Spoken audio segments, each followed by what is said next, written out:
فتوا اے سامنے بیٹھو ہے بندہ اس نے بہنوں نال نکاح جائز کرا یہ کیا ہے؟ کفر ہے سنو کفر ہے بہنوں نال نکاح جائز کرانا کفر ہے کوئی فتوا اے سامنے بیٹھو ہے بندہ اس نے بہنوں نال نکاح جائز کرا یہ کیا ہے؟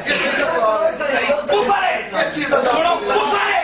بہنوں نال نکاح جائز کرانا کفر ہے کوئی فتوا اے سامنے بیٹھو ہے بندہ اس نے بہنوں نال نکاح جائز کرا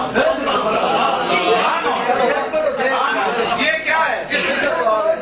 کفر ہے سنو کفر ہے بہنوں نال نکاح جائز کرانا کفر ہے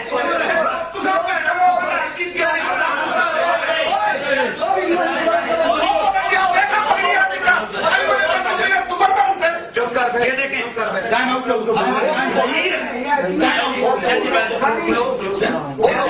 یہ میں اس کے سنیں میں اس کے جواب میں پیش کر رہا ہوں سعید اسد کے والد کی بات اور کوئی فتوا اے سامنے بیٹھو ہے بندہ اس نے بہنوں نال نکاح جائز کرا